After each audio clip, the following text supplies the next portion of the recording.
Well, the definition of employee engagement, which I do think is critical for business success, is what is your marginal effort? What are you doing that you don't have to do? In other words, how hard are you trying?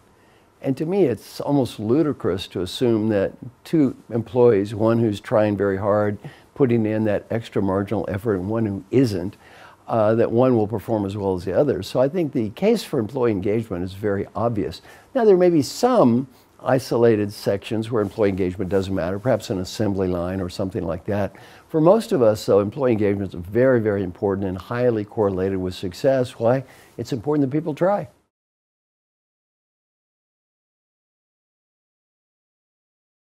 So I have 6 active questions I highly recommend every day.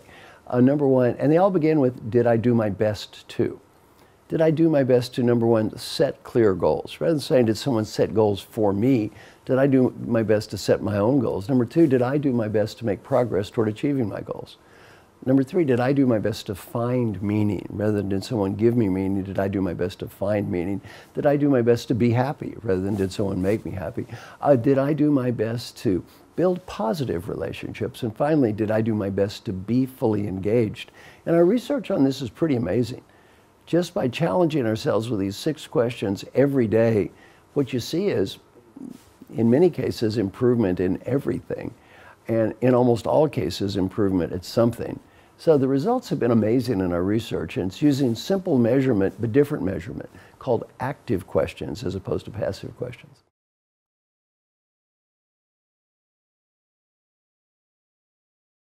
Well, the world is changing very rapidly, so I think now it's very important to focus on learning as a lifetime avocation.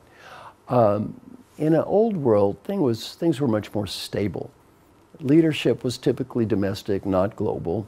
Technology wasn't changing nearly as rapidly. You didn't have to build alliances and partnerships like today. In today's new world, most of us manage knowledge workers. Now, what's the definition of a knowledge worker? They know more about what they're doing than their boss does. Well, if I manage someone who knows more about what they're doing than I do, I have to constantly ask, listen, learn, and grow. I can't just tell them what to do and how to do it because I don't know myself.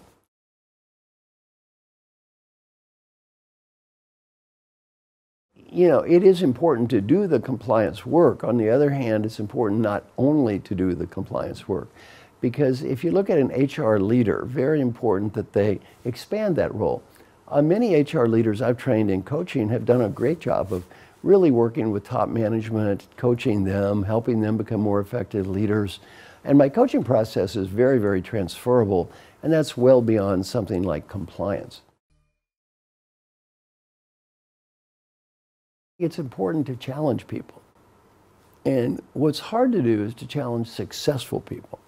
In my job as a coach, I work with incredibly successful leaders, and my job is to help them get better.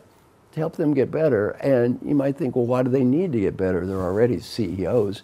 Well, the best ones realize that, and quote Bob Dylan, he who is not busy being born is busy dying.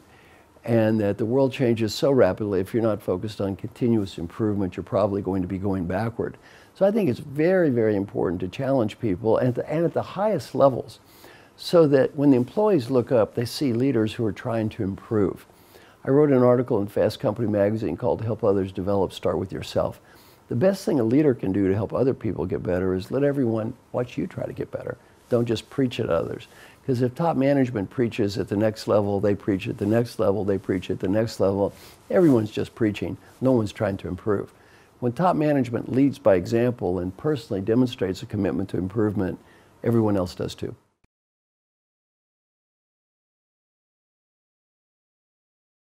And take a deep breath. Imagine that you're 95 years old and you're just getting ready to die. But right before you take that last breath, you're given a beautiful gift. The ability to go back in time and talk to the person that's here right now. The person that's listening to me right now. The advice I would have is, what advice would the wise 95-year-old you, who knows what mattered in life and what didn't and what was important and what wasn't, have for the you that's listening to me right now? And whatever that is, do that. Some friends of mine interviewed old folks who are dying, got to ask this question. On the personal side, 3 themes came out. Number 1, be happy now. Not next week, not next month, not next year, be happy now. Great Western disease, I will be happy when. I get the money, status, BMW, condominium, we all have the same win. That old person is win.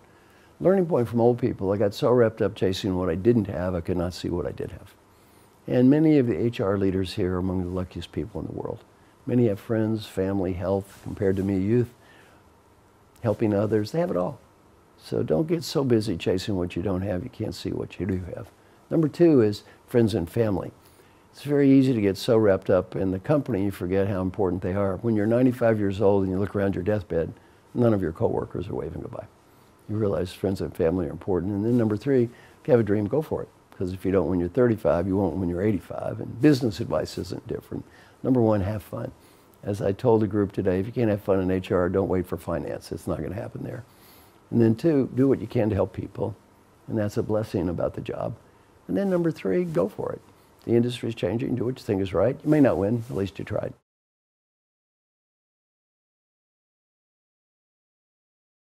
As old people, we never regret the risk we take and fail.